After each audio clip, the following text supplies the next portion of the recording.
And we are now based in the UK, having launched a UK outfit called Orbis Expeditions, which is very much a sort of a socially influenced tour company. And I'll go through a sort of experience of how we came here through this. So after about 15 years, we are now, having made and followed the growth of responsible travel, we now very much sit in sort of very much a social structure. This is just a summary of what we're going to talk about here. So changing the face of CSR, what it's going to look like post-COVID, potentially, and how TOs and DMCs can position themselves to make a social difference in their destinations. So what we'll cover is a brief about who we are and what we do, and then just a very brief overview of tourism and the different structures and strands that tourism has taken, and it sits in the 21st century. Then we'll just have a brief overview of our model, and what it means, how it works. Then the sort of the potential future of tourism, and specifically CSR post-COVID and the times we're living in now. And then lastly, sort of some ideas that, if anyone's keen to get further involved in this, tweak their models, look to potentially develop some new programs, then there'll be some tips and advice on that. So moving on, who are we? So we are a relatively small DMC. It's husband and wife, owner and managed, which comes with its own benefits and downfalls, as I'm sure some of you might have the experience of. So we left UK back in 2005 to run eco lodges in East Africa. We began running eco lodges in Kenya, then Uganda and Tanzania. From there, we very much got a very strong understanding of the changing feelings in tourism, especially in sub-Saharan African destinations and emerging economies. And there was very much a desire to combine the traditional safari with humanitarian and philanthropy experiences. So people going into communities, very much sort of seeing under the skin of the destinations that they were traveling in. Now, this was 15 years ago, certainly not the birth of ecotourism, but the last 15 years has seen a huge growth and development within this sector. So we then moved to Malawi, which is very much a developing environment and a destination which is right for this form of tourism, which is combining tourism with development structures. So we set up really, in essence, to offer a traditional safari experience, but with a far more in-depth concentration of visiting communities, going behind the scenes, seeing and understanding, importantly, the cultures, the structure of communities, the way of life, in grassroots environments. Now, that very much grew over the years. We realized that footfall in destinations like Malawi, where tourism was relatively fresh, leisure tourism wasn't providing sufficient inroads for us. Doing twos and threes and fours wasn't making a developmental difference that we needed to do to assist our community partners. So we very much grew that into group tourism, and in 2014 moved back to the UK. Rebranded a UK tour company called Orbis Expeditions, Orbis very much being the globe, the world. And that was far more tailored to specializing in educational, purposeful travel and CSR programs, between UK and more international travellers and Malawi, with the strict sort of proviso that, you know, our programs connected all of our travellers with the world as global citizens. Nowadays, it is absolutely core to our model that all of our programs are mutually beneficial and impactful for both partners. Long are the times where charitable giving is a positive. It's now very much seen to be bilateral partnerships. Everyone, or you know, both partners from both destinations benefiting, you know, the people, importantly, in equal measure. I think that what we are interestingly seeing now is that our international clients are benefiting almost more than the local communities are. So, you know, our travellers are coming home more educated, more learned, more aware. And although the community project partners on the ground are obviously, you know, benefiting, whether it's financially, through skills, through, you know, international learning, it's almost gone on its other foot nowadays, where, you know, it's us who are learning from them and not the other way around. Now, just a brief run through of our brand manifesto. Now, this is fairly self-explanatory. I've added this in because it just gives it a brief understanding of sort of our outward-looking nature, and that things are almost more, you know, sort of beneficial for them rather than us. We believe empowering Malawi's people through tourism offers the best chance for communities to develop out of the poverty cycle. So empowerment is absolutely crucial for sustainable development. As I said, it's not an aid model; it's very much a trade model. So hand up rather than hand out. We believe when promoting fragile destinations that the benefits reach the grassroots communities. So this means it's very much a bottom-up model rather than a top-down model. So we are going in at very much the grassroots, and we are benefiting local communities directly through tourism, rather than necessarily through tax benefits of big hotel chains and activity providers. Subsequently, we are committed to building the local economy through local employment, importantly sustainable growth through social enterprise, which I'll come on to later on. And really the crux of our model is using tourism, the medium of tourism, to reduce the dependence of the aid industry and to create this sustainable growth, you know, through empowerment and through social enterprise. We believe in balance. Tailored educational, culturally diverse experiences both awaken minds and inspire future generations. So all of our programs are very balanced. We don't believe that a single strand program, especially in the realms of tourism, is sufficient. That it needs to be multifaceted.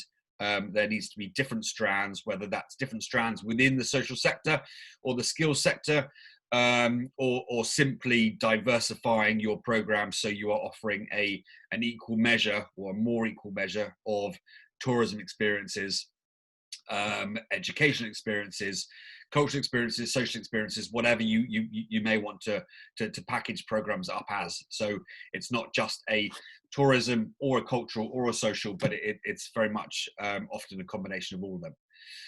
And lastly, we believe in pushing the boundaries of tourism. You know, nowadays that's very important, and post-COVID, again, you know, I'll touch on later, but you know, pushing the boundaries, reacting to consumer need, and connecting travelers with the world as global citizens, we feel is very important to sustainable growth of our company. You know, keeping on trend, monitoring consumer demand, and hopefully the idea is that the trend is more outwardly responsible, community-based, as and things redevelop and restructure over the coming a year, 2 years, decade. So just moving on to just a very brief outline of the changing face of tourism. Now, I appreciate this may be or will be, teaching you to suck eggs for a lot of you, but just important to give an overview of where things were, 20 years ago, where things are now, and hopefully where the next 10, 20 years will be as well. So responsible tourism really came back in the 90s.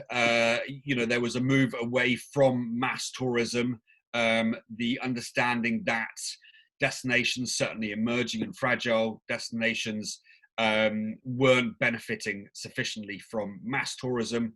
There was effectively more damage being done than good.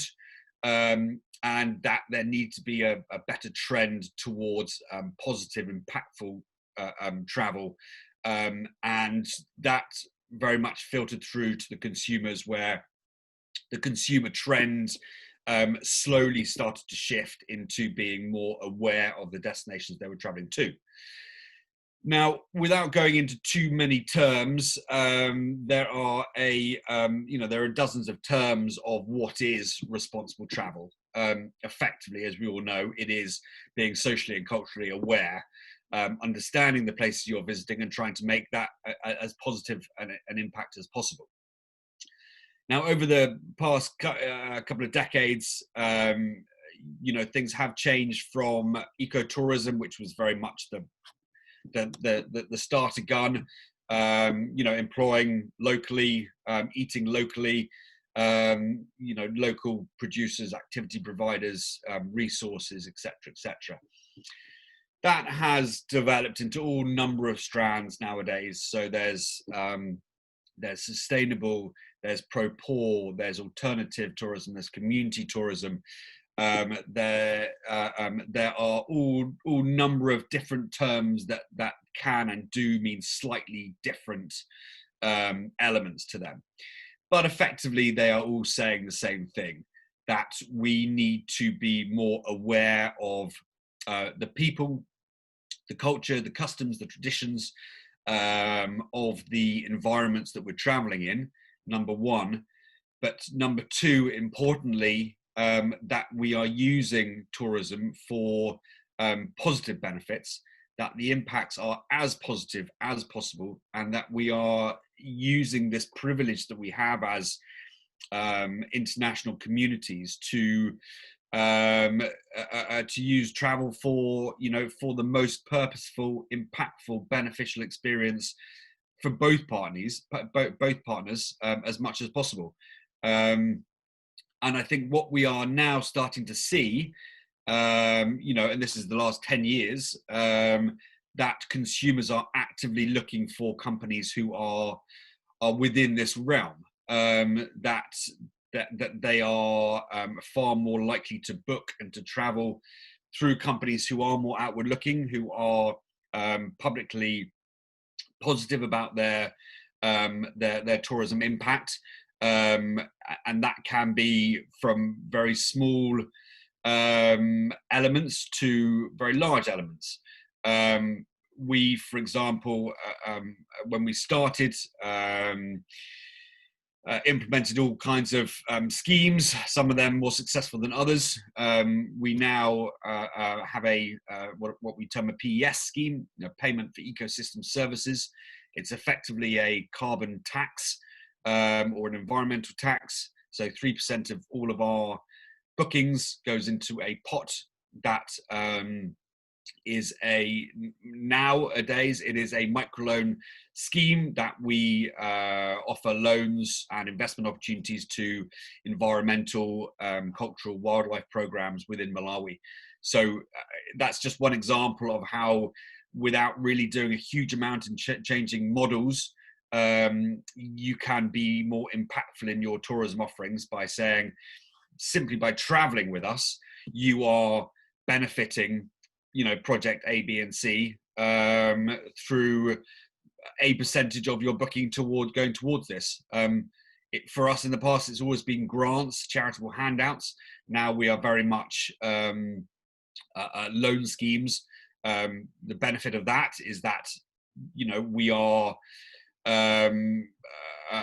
not going against what our model is, and sort of having charitable handouts. We are, we are encouraging sustainable growth, and also our pot is exponential. So we are not expending our pot every investment that we offer. It simply grows, and the interest rates are obviously very, very low. The loan conditions are very, very good. There's no income stream from us. It's simply a responsible tourism angle. So what are we going to see in the next 10 years? The disaster environment that we have seen over the last 3 months is an opportunity for things to rise and to restructure and to grow in a more productive manner when it comes to tourism, and importantly, responsible tourism. There is a lot of chatter out there in the right direction. A lot of the big players in the industry are very much in agreement that this will be a once in a lifetime opportunity for an industry as a whole to club together and to ensure that the recovery process is pointed in the right direction. So we are more aware of the environments and the destinations and the peoples that we are selling, the experiences that we're selling. And that consumers, having faced the situations globally, there is a hope and certainly a desire that this global community that we live in, having all faced this global upset, will be more community focused, more aware. Very much less of a them and us. The cultural divide will be more broken down, and there will be more desire to reach out to different cultural communities in whatever sense that may form. Excuse me. And to travel in a slightly different a different way. Now, that's sort of the outline of leisure tourism, so to speak. Now, sorry, excuse me. Now, moving on to our model and very much sort of the social sense. So I assume that the vast majority of you are rooted in both leisure tourism and MICE tourism, with a spattering of all kinds of bespoke programs out there as DMC partners. Now, before going on to more of the corporate, the CSR, and to some degree the MICE, just giving you a rundown of our social model. So, as touched on briefly earlier, we started as a leisure company, very much as a tourism company, but with a spattering of a social element on the side. Now that has been turned on its head over the last 10 years, the growth of the company, and we are now 90% social and probably 10% leisure. And that 10% leisure is really just going back into that that point I made earlier about having balanced programs. Tourism is the backbone of a lot of these economies, and by bringing in tourists from every corner of the world, there is also that responsibility that you have to dissipate the economy that you're bringing in to as many different corners of your environment as possible. So it is essential that tourism experiences are included in these programs. So you're utilizing the local lodges and vis-a-vis the local employment and all of the strands that knockdown effect takes. But we are predominantly nowadays a social company. So we have 3 core strands to our model. We have our educational, our global citizenship programs, which we term Passport for Life. they are very much schools, so 16 to 18-year-olds, as well as postgraduates, a splattering of, undergraduates. There is a small percentage of postgraduates, but mainly it's 25 and under. That model very much takes the form of partnering with local schools, setting up bilateral partnerships between UK international schools and Malawi schools. And then within that framework, we run expeditions, generally 2 weeks long, which have a combination of working within school structures, and then those school structures and the community project partners that very much are incorporated into the school partnerships take the form of what we call global development workshops. Now, the global development workshops are the backbone of all three models, really. They take the basis of the UN Global Goals, and within our community projects, we have set up a number of different initiatives within them, or they have set up the initiatives. We have simply developed workshops around them. So we take whether it's overfishing in Lake Malawi, whether it's seedlings, environmental stoves, permaculture gardens, sustainable agriculture, educational resources, whatever it may be within those projects, and we set up workshops and we pair them with a UN global goal. So we have clients, groups, leaders who can effectively pick and mix what kind of social angle they want to be taking on their programs, whether that is agricultural, trade, retail, educational, produce, whatever it may be, and incorporate various workshops into their programs.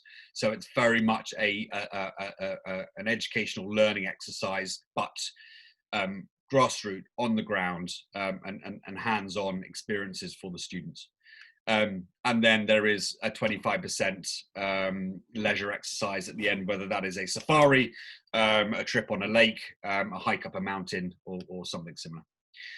Then we have our Sport with a Purpose programs, which are open schedule departures, single seat sales, where we have international sports leaders, whether they are past Olympians, national team captains, or just high profile sports personalities, leading sports challenges within their fields, whether it's running, triathlon, football, cricket, rugby, netball, rowing, boxing. We were due to run 10 this year in different fields, and 20 to 40 packs sign up for short 7-day expeditions, and they fundraise for various programs within those fields. So we were doing a cycling challenge with a cyclist who cycled around the world in 80 days, and they were raising £10,000 for launching the first BMX cycling track in the country, and developing cycling as a sport, with a target of getting a Malawian cyclist into the 2028 LA Olympics. So that is very much using sport as a platform for development purposes, as well as giving international athletes and travelers an opportunity to travel with heroes of theirs, or people they admire within their sport, but at the same time giving back. Now, the third one, which is more probably of relevance to what we're talking about today, is our skills and social enterprise programs. Now, this is very much the corporate element. So, the idea here is to sell these programs to corporate businesses, whereby they put together teams of 10, 15 employees, either based around a single skill, whether that is accounting, legal, marketeering, design work, and they come out to the country on 7 to 10 day expeditions, and they work with either local companies imparting their skills and their knowledge, whether that's SMEs, entrepreneurs, or community-based organizations. So an accounting firm would come in and they would spend 3 to 5 days overhauling these accounting systems with templates and resources and skills, and really pushing the entrepreneur companies into new realms of growth and networks. And that's one of these platforms. The other is far more generically based, so it is employers giving their employees, I suppose, a platform to for global citizenship growth. So they are becoming more outwardly looking, more global citizens in or throughout this program of these trips. So whether it's senior management, whether it is offered as a bonus scheme or as an incentive, but employers can send small groups of management out on programs where they are really going under the skin of countries, and importantly the development fields of those companies. So let's talk more about that specific program now. So what is the overarching objective of these social programs? So it's really to challenge this sector. It's how can we influence change? How can we bring in the social side of tourism into the corporate sector and bring the benefits of socially responsible travel into corporates, into businesses, and ensuring that the travel that is taking part is more community focused, and there are long-lasting bilateral partnerships formed. So it's really encouraging corporates away from the generic 5-day all-inclusive hotel resort team building trip to something far more in depth, where they are still achieving the team building ethos, arguably creating a far more in-depth team building experience, because you are experiencing experiences that are far more unique and challenging and different than a general hotel stay. It's getting under the belly of unique cultures and communities, and really seeing the positive work that is going into countries and destinations in the sort of the social enterprise field. Now, as a business model, and I might touch on this briefly a little bit if we have time, it is a very productive business model, where if you can target small groups or companies and launch skills exchange programs, and importantly, if you can get companies to part fund the places for their employees, then it can become a very profitable enterprise as well. But just in a nutshell, so we tend to run 7-day programs, so fitting in with the working week, and that is a combination of business skill workshops with SMEs, entrepreneurship companies, and community-based projects. Then there's a team building, often that is a hike on a mountain for us. And then we can combine a wildlife safari with workshops at one of our partner schools, and then ending on an island at the end. So, hopefully creating some a balanced program. Paul, how long have I got? I'm aware. What's that? Has that been half an hour? So, sorry, you're on mute, Paul. You're on mute, Paul. Have I got? Yeah, yes, you got me. Yeah, another 5-10 minutes, I think. Okay, fine. I think we've just got 2 more slides left. Perfect. Okay, so what could this sector look like, over the coming years? As I sort of mentioned briefly, there is a strong likelihood that post-COVID there will be a change in how companies are looking at CSR, and how they look at mice. Whether that is less international travel for the for the M and the C, so meetings and conferences, whether that will see a downturn with people far more used to now working from home. The Zoom the shares in Zoom have skyrocketed over the last 3 months, and there will probably be an element that continues in some sense. How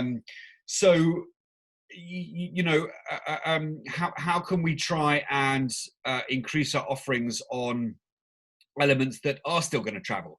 So the incentive travel, I think, will be very much the area that we will see a growth in, and it's highly unlikely that there will be a more socially conscious angle to that.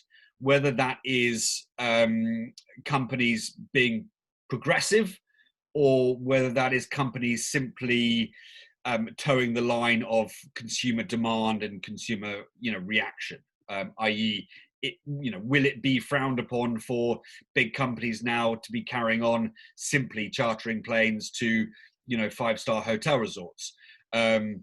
Will there be far more of a push to offering something that is progressive, unique, different, and more socially aware? But we see this as a real opportunity to package programs up that combine all the elements that companies are looking for in a far more socially progressive way. So we are still offering staff incentives, we are still offering staff development, and we are still very much offering CSR, but we're offering it in a new way. And potentially in as we see it, hopefully in a more positive way as well. And those are very much going to be based around community influence programs. So that is going to be partnering with local communities, projects, social enterprises, NGOs, charities, however it may be. And getting these partnerships, interwoven into CSR projects. Now, SDGs and UN Global Goals, for those who aren't, highly aware of them, they are hugely important to all of us as a global community. But corporates and businesses are really instrumental in trying to achieve these. And from where we sit, it's instrumental in our business model to incorporate them into our programs.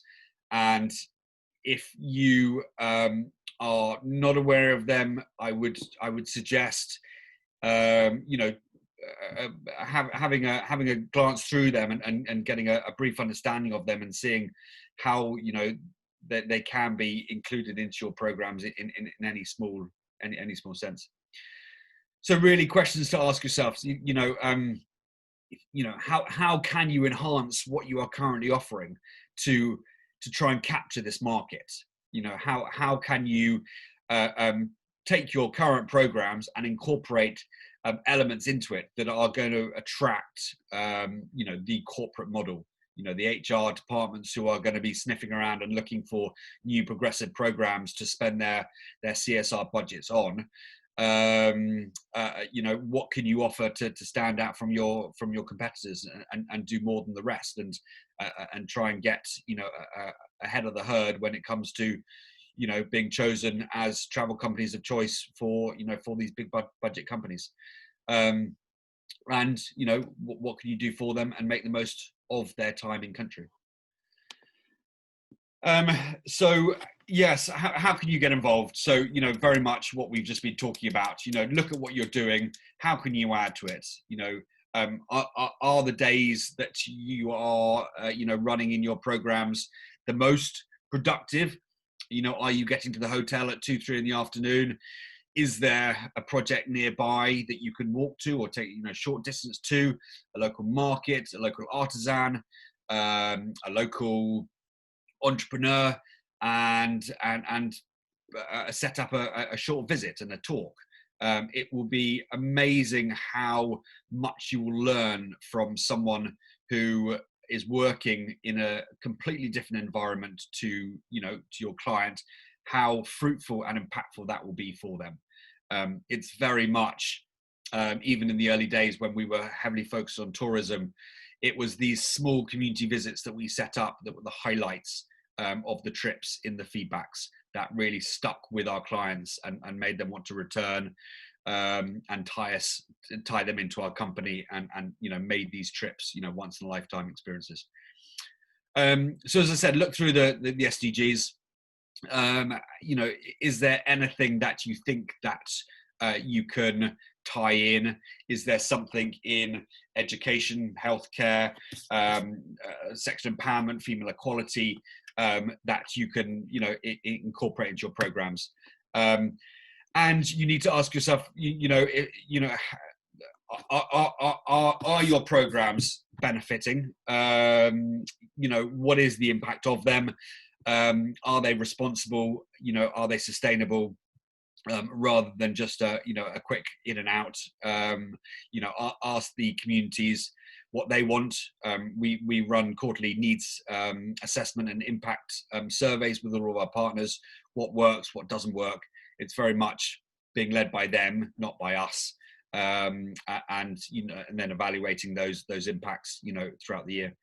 And then lastly, are you shouting about them? Make sure that you are, if you are doing these things which are impactful and responsible, you need to tell everyone about them. And it is a crucial part of many companies' marketing strategy, that they are responsible and sustainable, and this is what they're doing. So don't be shy about telling the world about what you're doing. So just last slide, if there is any interest, for people to incorporate more of this social angle into their model, please let us know. We on the sideline are tourism development consultants, especially in the current climate where we got no work in our international sales side. We are employed as tourism consultants. And if you are looking to expand your portfolio, then let us know. We are in this downturn, expanding our markets. We've just launched 4 new destinations in sub-Saharan Africa, and we are keen to look at expanding outside of Africa as well. And we do offer staff training after 10 years or 12 years of training our own staff in responsible travel. We are now being employed by some of the largest educational travel providers in the UK for providing responsible travel workshops to both their staff in the UK as well as the student trips that they run in Malawi. So we have plenty of resources that we can certainly help with if the need arises. So last slide. By all means, have a look at that last link, orbitskills.com. That will give you a brief overview of largely what we're talking about of our angle on redeveloping the CSR angle of travel to Africa and creating a shift really into bilateral partnerships and more progressive, responsible CSR programs. So, Paul, thank you very much. Thanks, Dom. Dom, we had 2 questions come in while you were busy. I think the first one is from Erwin in St. Lucia, Barefoot Holidays. Is obviously in terms of COVID especially, and others, how do you factor in the health and safety insurance considerations into your business model? How do you see that happening? Excuse me, sorry, I've just jumped off from that. That's a question we haven't broached yet, to be fair with you. It's very much a question that we will handle when travel opens up. So we very sadly are looking at a 12-month whiteout based in long-haul, sub-Saharan, multiple flight destination, we are not looking to have our first client on the ground until really summer 2021 at the earliest. We hope that's pessimistic, but yeah, those kind of practices we haven't even put in place yet.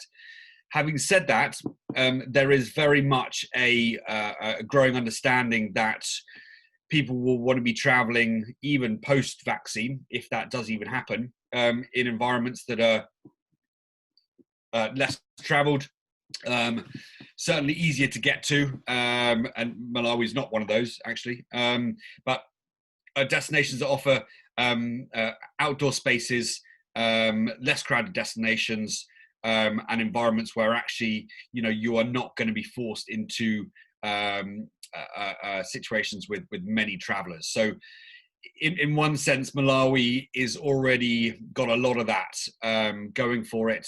So small groups or independents traveling in environments where tourism is very, very low. The contact with other people has always been very low in Malawi. And so we will have to, although we will be putting in, measures as and when things resurge, we will probably not have to do as much as mainstream destinations in North America, Europe, Australasia, for example. Okay, great. And then Dominic, another one we had was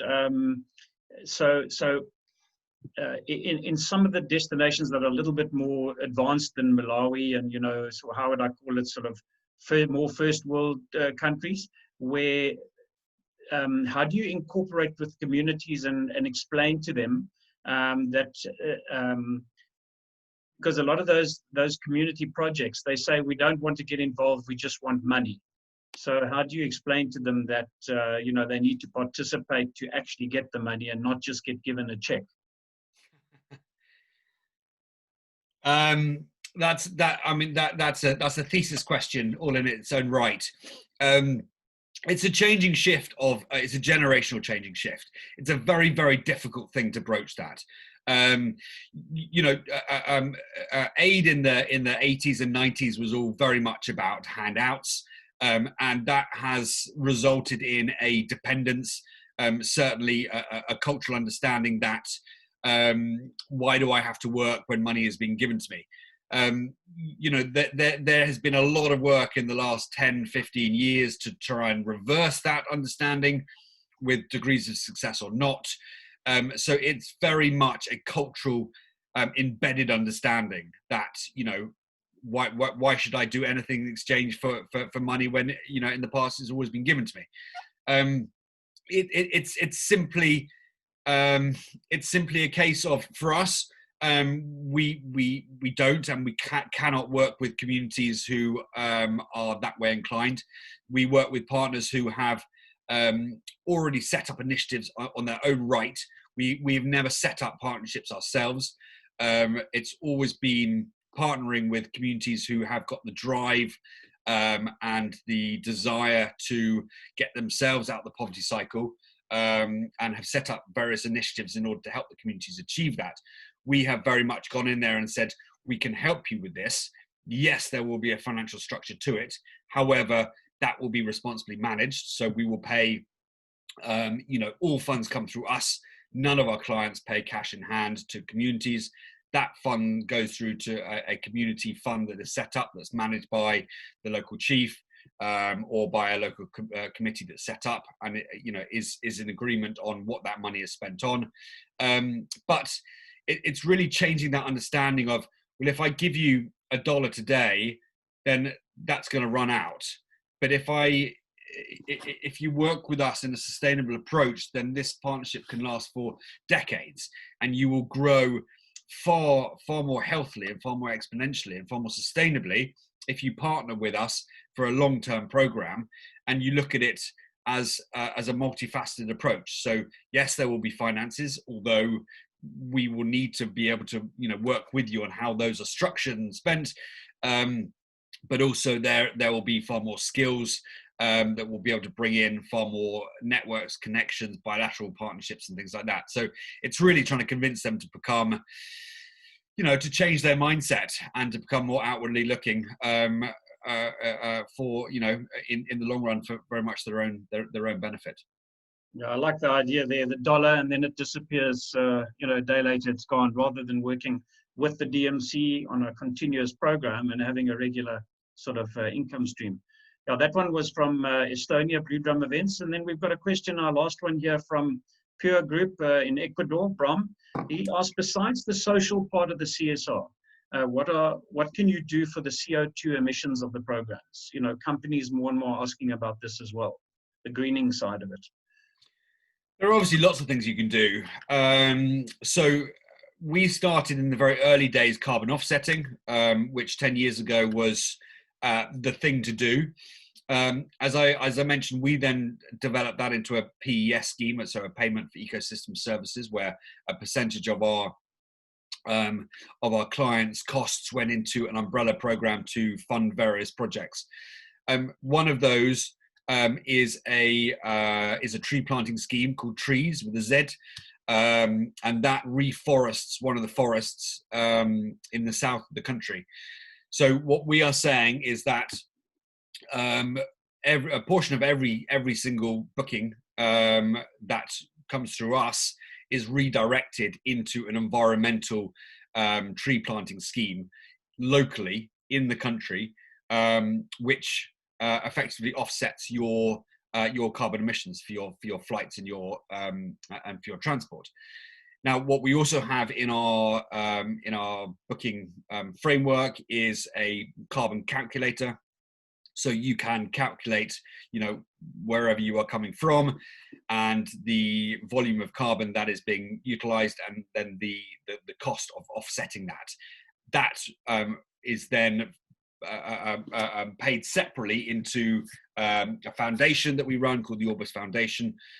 So on top of what we mandatorily, request, clients can then voluntarily donate an additional amount, which goes into our foundation platform, which then goes to, and it's not just carbon offsetting, the foundation, it's very much a social foundation, which is environment, wildlife conservation, social enterprise, all number of things. Thanks a lot, Dom. Dom, that's the end of the question and answers. I wonder if you can unshare your screen now, and we can just come back into the general focus where everybody's there. Here we go. So, Dom, thank you. Just sorry, one more question I've got come up. Karina from Authentico in Norway would like to chat to us. Karina? Yes. Hi, Dom. Thank you so much. That was really interesting. As everybody knows, Norway is a quite rich country. So we have done a lot of these kind of programs, even in a country like this, cleaning paths.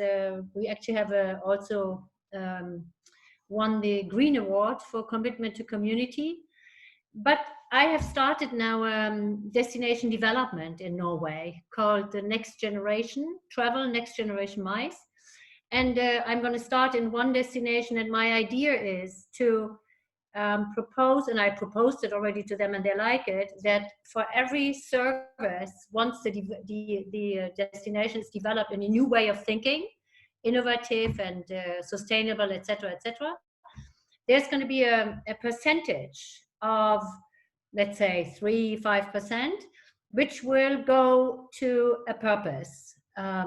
So that we link rich and poor countries, that we become one family, that we become responsible. So my question is, what we need in that case is not to invest the money dollar by dollar, by exactly what you are saying, to investing, that it becomes like an investment fund or something. And my question is, do you have a list of projects where, for example, we can say in the destination and then to the clients which come to Norway, so if this year we invest into this, and then we describe it and we go into it and we create a story around it, we make it personal, they become responsible. Have you thought about something like that? Because we want to do it over whole Norway afterwards, and then create that kind of mindset as a new way of coming to Norway, and at the same time become responsible abroad. Yes, Karina. Fun enough, we are just in the process of launching a storytelling platform. So the Orbis Foundation is in its infancy. Now, what we are doing with that is that we are choosing social enterprise entrepreneur platforms throughout our destinations. So that's Malawi, Zambia, Rwanda, Uganda, and Ghana. And then we are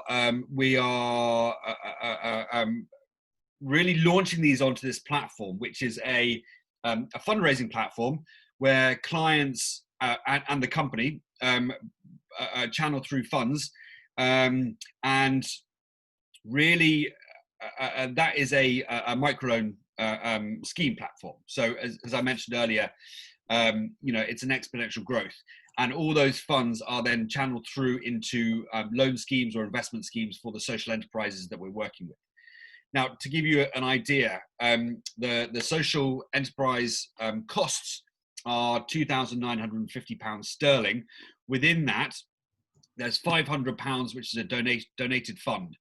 Each trip runs 15 people, and the aim is to run 5 trips per destination. So that is going to out of that £500 is around £200,000 sterling that goes into this fundraising platform that acts as an umbrella microloan scheme, and that is used then to produce loans for these companies. And at the same time, we are a limited company, so we're using this as a storytelling platform to tell our clients about what we're doing, the partners that we are working with, and then it adds an incentive for both pre-travel for marketing purpose, so clients can look at what we are doing, and they can then book onto programs that are visiting these projects, and then post-travel, once they're back on the ground, they can continue to donate through direct debits or fundraising back into this platform to support programs that they've already visited. So that, although it's at its infancy, that's sort of the umbrella program that we are currently setting up. Oh, that sounds great.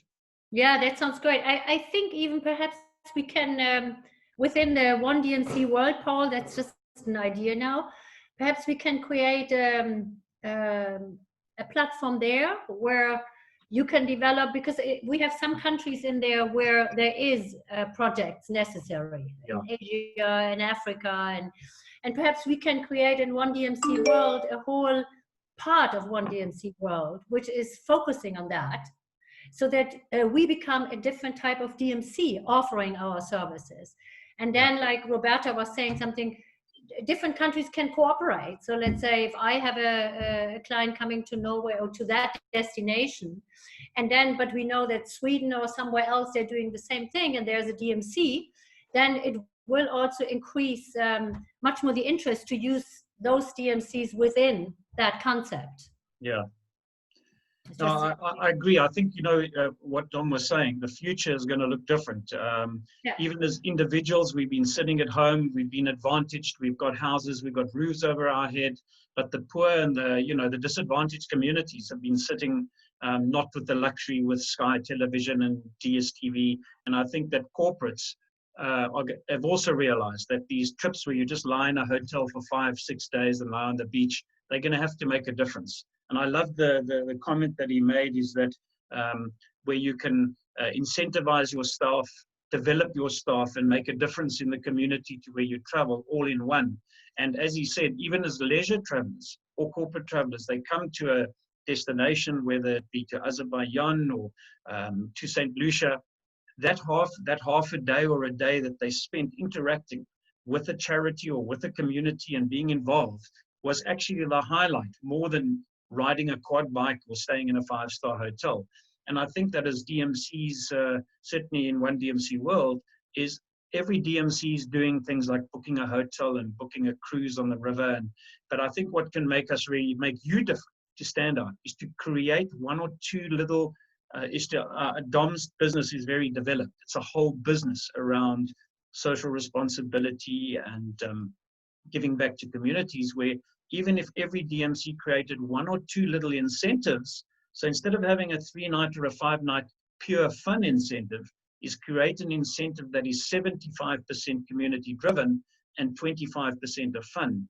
And I think that you'll find that if you put that out there as an option to corporates, they're going to go, wow, this DMC is different. And their clients are looking to make a difference. And if you give them the option, they can give it to the end pharma company or the bank.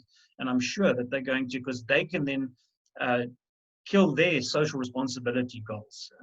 Because a corporate doesn't necessarily have to give back in their own country to qualify. They just got to make a difference somewhere where they travel. So I think there's huge opportunity for destinations, certainly developing destinations to do these programs on your own. I think a lot of us have been doing maybe an hour workshop or an afternoon, but I think we need to take it one step further and almost develop trips that are for even another big market is educational, religious groups, cultural tours where people really want to get involved in the community. And I think there's an opportunity for DMCs to create those programs, put them out there. You get a request for 5 nights, you send that, but then you send your social, your CSR program as well. And you'll find there'll be some, they may not take the entire program, but they may say, we'd like to take elements of this community making a difference into the program. But Dom, I really appreciate your time in giving to this. You're really a long way down the road. And I think Dom and I, we have chatted about maybe creating a community around this topic and driving it for not only us, but for clients. And if people come in there, we can actually maybe find new clients for ourselves going forward. So anyone else who'd like to chat, you're welcome. Now, anyone, that's basically it. We wrapped up. I will do a recording and send this a recording of this video to everybody. So those that need to go, thank you very much. We do have the talk tomorrow. It's also about really standing out as a DMC and being different, about edutainment and histotainment. That's at 11:30 London time tomorrow with Blue Drum Events from Estonia. Really looking forward to that one. Otherwise, thank you. And if anyone wants to stay on and just have a general chat about this with Dom for a few minutes, you're welcome. Thanks, everybody. Thanks very much. Thank you. Thank you.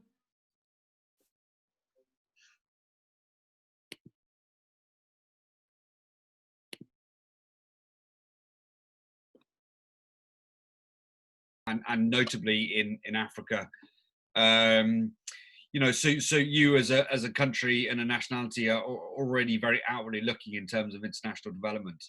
I mean, when you say that project that you were talking about, can you explain that to me? Is it international travellers coming into Norway, paying a fee that is then pumped into an international development fund for other emerging destinations? No, the idea is I'm doing destination development now I'm starting in one destination, and the idea is called next generation travel or next generation MICE. And there are a lot of elements in it. And one element at the end is that each destination adds to every experience they sell a 3%, which will be donated to a project. I don't want to be donated to Red Cross. I don't want the big ones. There are enough out there, as you said. There's a lot of bureaucracy. I'm looking for these little ones, which are personal, where there's an involvement, where there's an investment, not to give the money. And this is what I'm looking for. So I'm looking at exactly the person, the story of we have a word in the Norwegian language for passionate people. It's called ildsjæl or fire soul. So I'm looking for that fire soul, which is a personalized story, which we then keep for the destination, because it's that the destination itself also identifies with that project and the travelers. So it becomes really that we could become a community more responsible. That is the idea behind. Okay, and you're bang on the money. I think that you're exactly right with that model. It took us a long time to find those partners. That's the only downside. That as soon as you try and get off the mainstream and you go into individuals with the passion and the drive that are doing really fantastic things for their communities, it's very difficult to weed out the the people doing it for benefit of themselves, or benefit of, you know, of their communities, i.e. how genuine are these individuals. You know, we started with, I think, 12 projects, and we whittled down to 3 projects within the first few years, with whether it was embezzlement or corruption, or, you know, or just not looking after our clients, or whatever it was. So yes, I think you're absolutely on the right model, and that's very much the model that we operate. But it's finding those organizations that's the tricky thing. Yeah, yeah.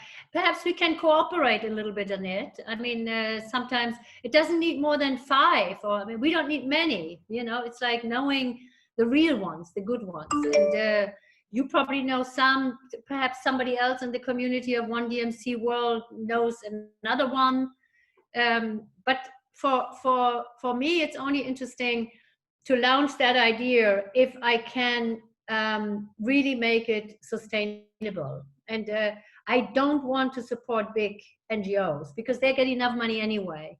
And there's also not always going good things in there. So so I really want the fire souls, the ones which struggle. And I have been in contact with some. So I know that there are these people which are really working from their heart. And I think that is the next step, to connect to us, because the CSR has become also a very pseudo thing. So I want to bring it back. I want to bring it to the point where it's true commitment and true responsibility, and not just, you know, having a nice little feather on your hat, which is called CSR. Yeah, absolutely. And you know, and sustainability is the absolute key word here. You know, we've been working in Malawi for almost 12 years, and we haven't been able to branch out for a number of reasons. But one of the core ones is that we simply don't have the resources to sustainably manage projects outside of the country that we operate in. Yeah. Now we are just expanding now, but that is through another company. And so we partner with a company who invest in social enterprises throughout the world, but they predominantly operate in sub-Saharan Africa, and they have offices in Malawi, Uganda, Zambia, Rwanda, and Uganda. And so what they are doing is that they are finding the social enterprises and the CBOs and the NGOs for us. We provide the clients with the £500 per person donation, and then they manage that investment throughout the year through their ground teams. And through doing that, it's a very good relationship, because they are providing us with sustainable programs and managing them throughout the year, and we are providing the funds through our client sales.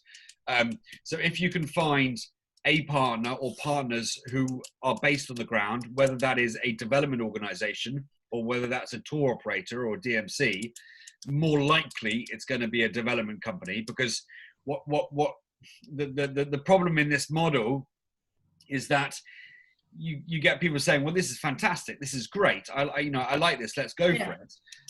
And they'll run maybe, you know, 2 or 3 trips a year that will provide funds for these CBOs, entrepreneurships, whatever it is. But that's it. You know, there's no sustainability there. And you can't ask a DMC or a tour operator to sustainably manage these projects. It's not their line of work. You know, they will likely not have the resources, the capabilities to do it. So it's really finding a development consultancy firm, and, you know, not the Red Cross or Oxfam or any of these people. You know, you don't want to go down that line because the bureaucracy and the costs are too high. But if you can find development consultancy firms in these companies and say, listen, you know, can you source and sustainably manage 3 to 5 projects for me each year, and I will give you 500 or whatever it is, a figure from my tourism enterprise through the client sales to, you know, to invest and to offer loans to these projects. And I think that's probably the best thing to do. You probably still need a TO or a DMC to operate the programs, but I think, you know, operating or partnering with a local development consultancy firm already operating in that area will give you both the stories and the right projects to choose and to work from, as well as, you know, the platform to sustainably manage them. Great, thank you. I was not only thinking about the traveling, I was thinking about people who come to Norway, then leave the money in the destinations in Norway, but always one part goes to specific projects. That's what I mean. But at the same time, the traveler who has been coming here knows about the project, can of course then also visit the country where the project is. Brilliant. And that's such a lovely progressive way of looking at it. You know, so travelers to Norway are generally going to be quite affluent. Why don't I use that, you know, to fund development overseas through travel? That's a lovely platform, Karina. I applaud that. But I don't do it. It's not that I want to offer it. I will integrate it in the destinations. So let's say it's a whole destinations where every partner in the destinations, which are a lot, add on that 3%. In developed economies, or in developed economies for emerging, or for everyone? No, Norway. Let's say Norway, in a destination Norway, which we are developing now. Once it is developed, let's say developed, I mean a new way of thinking. How can we do tourism in a different way? How can we do MICE in a different way? How can we think different? How can we be different? And everything based on grassroots and local and everything. So once they have like their new idea, their new mindset, their new concept, and they're going out into the world selling themselves, not only through us, but because it's a consultancy work I'm doing. Once they're finished, they always add the 3% to every single service they're offered to anybody in the world. And that money is managed by somebody in the destinations and will go to a project, like to Malawi, for example, but not giving the money, but investing it, like a microfinancing, which then is the story, which is a connection to the destination. So the destination, the people in the destination take responsibility globally. It's a story in itself. But it's also all the travelers which come know about these projects. And then, of course, they can also go there afterwards. So it's just like making a completely new mindset in the whole thing of how a country can think with many different destinations, thinking a new way in the future of traveling. Amazing. That's very exciting, progressive model. Absolutely. You know, and I think that, you know, levels like 3%, 5% are very affordable and very easily swallowed into costs. And you are, you know, like I said, we're a limited company and we use tourism for development purposes, but, you know, it is also a marketing platform to grow your own enterprises, and vis-a-vis, the more you grow, the more you can give back. So, and you know, economic growth is essential to the development of these economies. You know, it's not charitable aid, and that's why having these platforms that are microloans rather than grants, you know, it's a fantastic full circle. Yeah. So I think, you know, we just have to keep in touch, and then once we are finished in a couple of months, we are finished with that destination, and if it's a success and a story in the press and things like this, then we unroll it all over Norway. And it will be the same principle. Happy to talk more about it, Karina. Yeah. Thanks, Karina. Just two interesting things that were said here by Taher from African Quest Safaris in Kenya. Two things they've done is they actually have done free training of staff in a community-run lodge. They've been doing it for quite a while. They train the new staff on tourism and what client expectations are. And another thing they've done is where an incentive group has come in and done a community project, they then leave funds behind, and the DMC manages those funds going forward, so that it's not just a once-off, that they keep putting money into the project. They almost adopt a project, and I think that's really what it is like he says here, that authenticity is the key in CSR. You've got to be authentic. You come in and you have a fun, paint the school and give everyone a Coca-Cola and a packet of chips, rather than saying, we love the project, that we're going to experience it, but we are still going to, as a company, continue to fund that project. on an ongoing basis. I think that makes a real difference, Dom. Doesn't it happen when they come and they do something, but then they say, we'll continue to assist the project? Well, so yeah, and going back to the business model as a limited company, that's exactly what you want to be trying to achieve. You know, you want to hook these companies in for long-term partnerships. You know, all of our schools travel every year or every other year, without a doubt. So, you know, in terms of a marketing strategy, it's a very, very sound one, because, you know, every client that you are hooking in are then tied into a project, you know, emotionally, financially, you know, business wise. And so the idea is that every single new corporate group, educational group you get, they will travel with you for the next 5, 10, 15 years, whether that is once a year, twice a year, once every 2 years. But, you know, you're growing an exponential market, because it's integral to what you do for it to be sustainable. There's no point, and there is no point in us taking a group on 1 year into one project and setting up and facilitating a partnership where they come in and they fundraise £10,000 or whatever it is, and then that's it. You know, end of story. There's no point in doing that. So you know, the entire crux of every pitch we have is that we are setting up long-standing partnerships for these companies, schools, whoever it may be. You know, and every year they will, you know, return, fundraise, you know, and it's interwoven into their CSR newsletters, their policies, their financial, you know, structures, everything it is. And so it's a win-win for you know, for everyone involved. Oh, great concepts, and I think going to be more important in the future. Thanks a lot, everybody. Dom, if you want, reach out to Dom directly if you need advice. They do run the consultancy to implement programs. You know, there'd be some type of a remuneration model which you can discuss with him.